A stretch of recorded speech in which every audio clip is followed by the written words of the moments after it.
there! What are you doing? Help me! I'm being chased! They're after me! They're gonna kill me! The Order! The Academy has collapsed! My sister and my mother are dead. Don't I know you from somewhere? That's just what I was going to say. That's the bloke we've been looking for. That's the Yank. What? Well, what a coincidence, Mr. Michaels. I'm arresting you on suspicion of the murder of Miss Amanda Valley. And probably for arson, too. What? No! Take him away, Constable.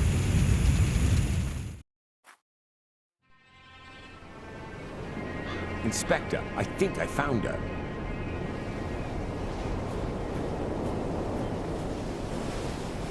Damn!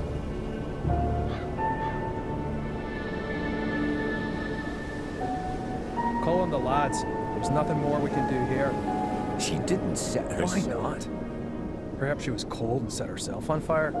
For God's sake, she was murdered. Am I the only one round here with half a brain? Anyway, we're not gonna find any more clues. It's been raining all night. You stay here and wait for the cavalry.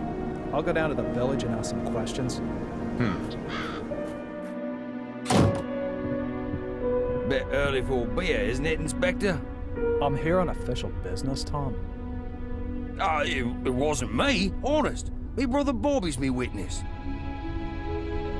Do you know Amanda Valley? Yes, unfortunately. I still owe her money. Well, hold on to it. I'll buy her a wreath. Heck, why?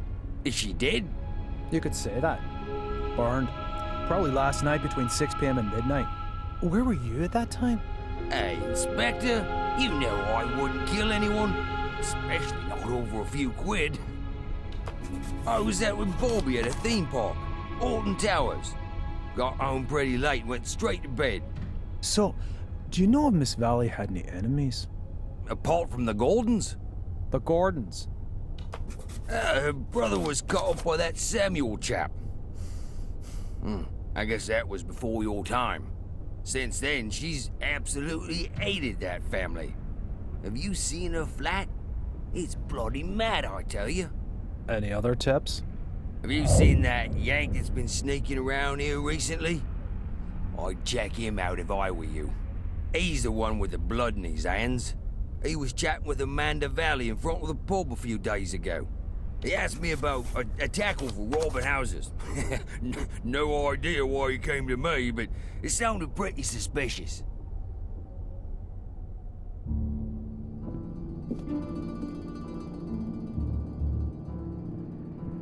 Holy, she really hadn't gotten over it.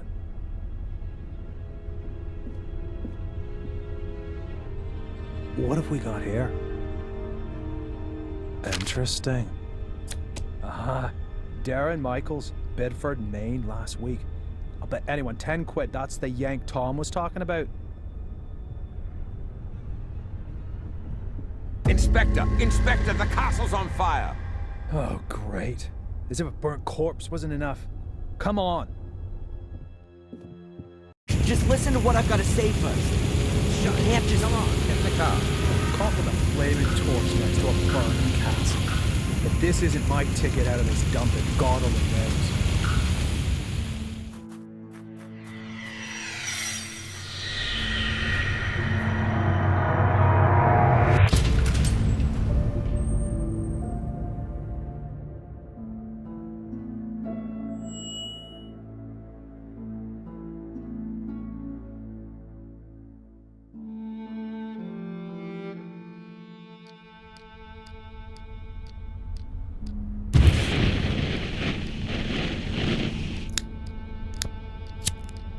So, you fell in love with this woman? Angelina. Fell in love with Angelina, without knowing she was your sister. She lured you to England, to Black Mirror Castle, the castle of your ancestors, to use you as a key for an old ritual. That's right, isn't it? Do me a favor, and put the lighter down, all right? You said it had something to do with a curse, Adrian. You tell me. All I know is that I drizzled blood on a book and read out incomprehensible words. And then, bang, black all around me. And the next thing I can remember, there were sounds in the woods behind me getting nearer. All in all, a grade A nightmare. The ritual probably worked, and now I'm possessed by a centuries-old evil soul that wants to bend my mortal body to its purpose. You believe you're carrying a second soul? Oh, Adrian, I know that feeling well. But believe me, no one is cursed. Children always believe they're to blame for grown-up suffering. These feelings of guilt have branded themselves into your soul. So, how was it for you to meet your biological mother after all these years? You said you didn't have much time to talk to her? No, she was taken hostage by Angelina. They both died shortly afterwards. They fell into the abyss in the ritual chamber. In the ritual chamber. Exactly. And your foster mother in America. Did you have a chance to talk to her about it? No, she was in a coma, and then she died. All right, then. Perhaps we should forget about the women in your family for the time being and turn to more happy matters. Let's talk about your father. Wait a minute, Constable. We're not finished yet. Perhaps we can leave that till tomorrow. As you wish. I don't mean to interrupt, but the inspector has something important he needs to talk with Mr. Michaels about. And you know what the inspector's like. It's about the bail. Is it still not high enough for him? There's no one who would spend a penny on me anyway. Don't say that. All right, Doc. Have you got a spare 5,000 pounds? Yes. Well, I can't do that, Adrian. I'm your doctor. Mr. Michaels, come along now, please. If there's anything you want to talk about, Adrian, I'm here most of the time. And Zach, tell the inspector he should keep to the arranged times. I don't burst in when he's in the middle of an interrogation. Yes, Mum. I'll tell him. So how's your abused little arsonist soul? Stroke better by the nice doctor? I hope you see the burning faces of the 4 poor souls you have on your conscience every single night. Thanks for asking. You know what? I'm starting to run out of patience with you. If I could, I'd have you deported. Your fellow countrymen should be made to endure your fairy tales. Unfortunately, I can't do that. If you'd led a decent investigation, then you'd have found evidence for my fairy tales a good while back. And now the little thug wants to tell me how to do my job. Constable Zach was down in the sewers for 2 days, and what did he find? Nothing. And Miss Valley's also mysterious order. Nonsense. No one here has even heard of it. They had an assembly chamber in the mine, and Victoria knows about it too. Assembly chamber? Don't make me laugh. Miss Valley gave lectures on the cursed Gordon clan in there. And the old biddy hasn't spoken since the fire. Gordon clan? Old Biddy? Stop talking about my family like that. Your family? Yeah, well, you'd actually fit in with those loonies. Whatever. Can I go back to my cell now? Unfortunately, I have to throw you out of your little paradise. Someone's paid your bail. What did you say? Who? Doesn't seem to be a friend of yours. Wanted to stay anonymous. Well, whatever. Get your things and get out of here. But don't go too far. Otherwise, I'll have to put you on the naughty list. That would be pretty much the most stupid thing that could happen to you. I can well believe it. All the better. So be a good boy and go collect your things from your apartment.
My friendly fellow inmate, Matt Newcastle. One of those kind of people that my mother always warned me about.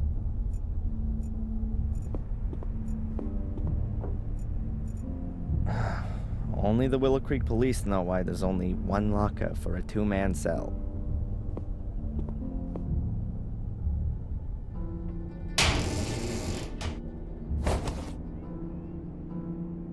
My pencil, but where's my diary? The top bunk hasn't been occupied since I've been here. There are people in the adjacent cell sometimes, though. A garbage dump would be more sterile than these toilets.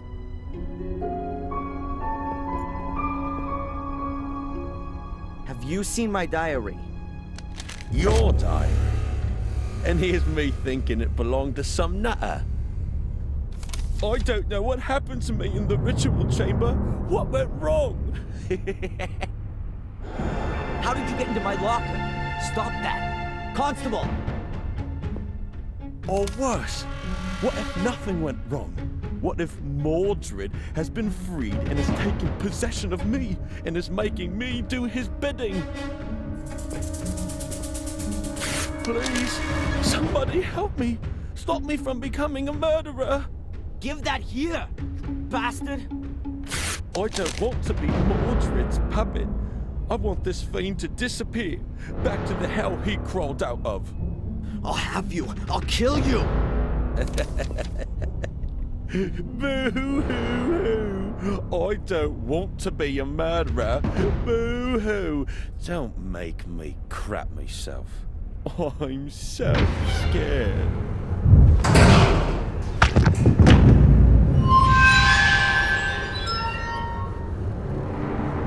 Hey, what's wrong with you? Hey, Scarface! Oh, forget it, you nutter.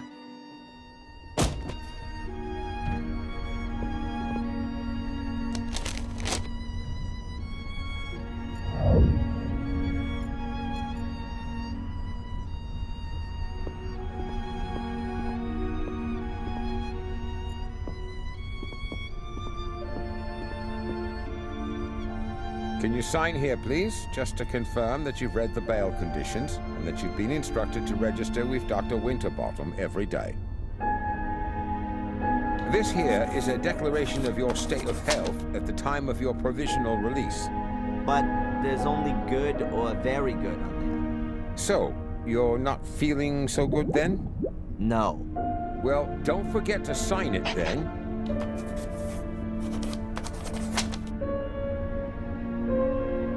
Here's your wallet. I keep the passport. And you need to sign here that you got your things back. Do you promise with all this signing you haven't secretly slipped a confession in there, too? That's not permitted. Ah, so I'm in luck then. Just a minute, I was being a bit premature.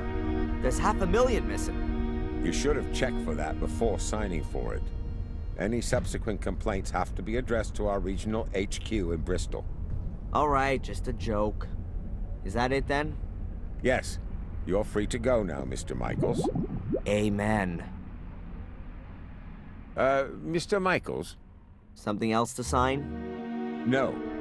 I just wanted to inform you that your solicitor is assuming you're going to call him soon. Here's his card. Got it. Catch you later, Constable. Free at last. Well, relatively. At least I can now prove my innocence by my own means. Now, let's see what my lawyer wants from me.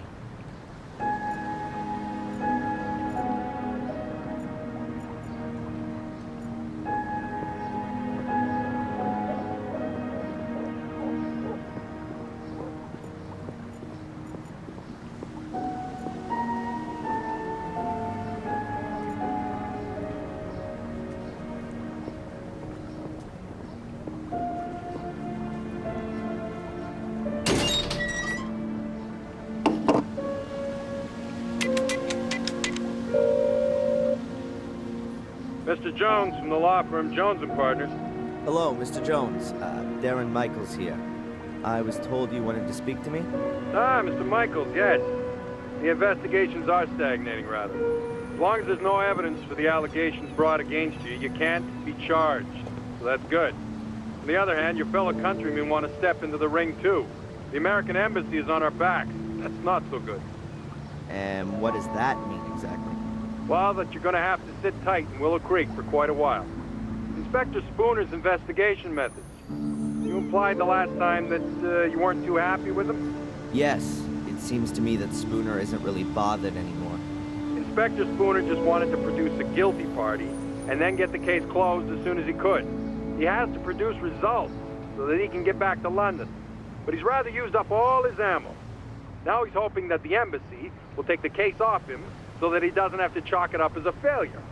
So he doesn't really seem to be interested in the truth. Well, the truth, Mr. Michaels, as is generally known, is the invention of a liar. But the fact you've got bail is a good sign. And that someone's been found to pay for it is even better.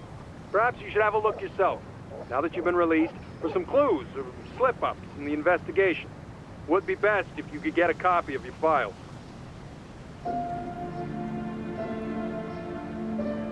Are you convinced that I'm innocent, Mr. Jones? Of course, Mr. Michaels. You think I could represent you if I wasn't? Nevertheless, we should hurry up and find some solid evidence to prove it. This somebody who you maintain means well has paid the bail anonymously. Can you find out who it was? No problem. But it'll take a couple of days.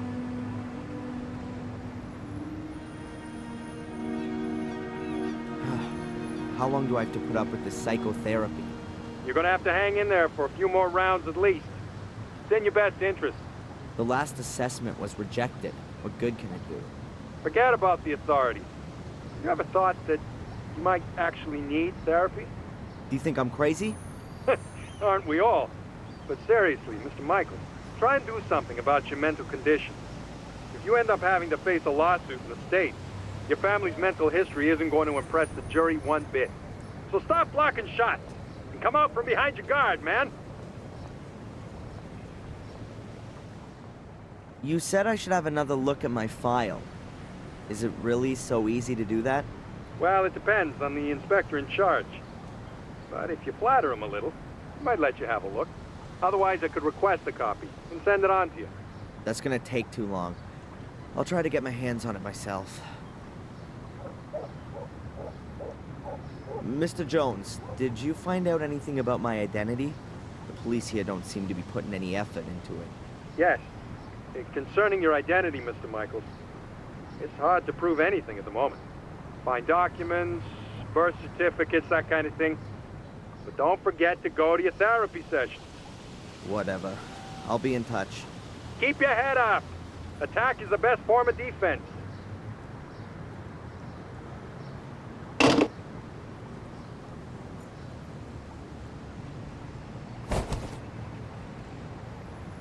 A fortune teller's business card. Madame Fortuna. You'll see your future. And her phone number.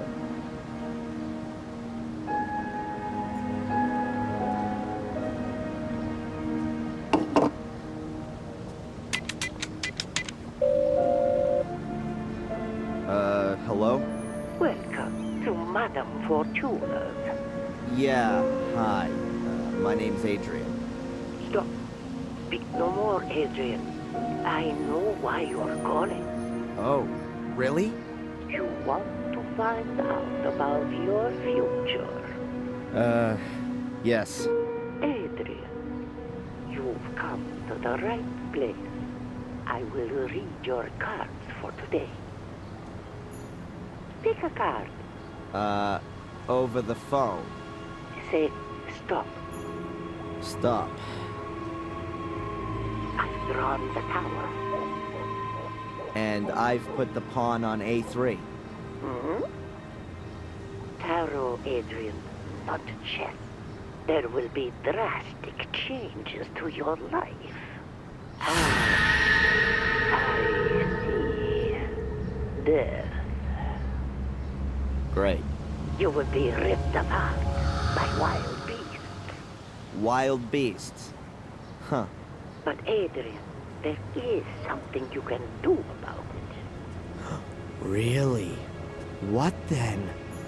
Stay away from beasts. Yeah.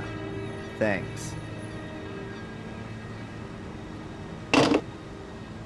What a load of crap.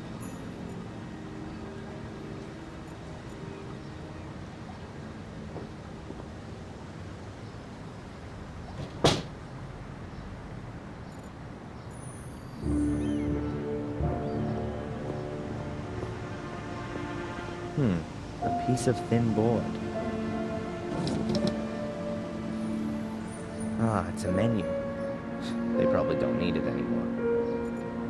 Sorry remains of a sorry annual fair. I don't think there's anything useful here.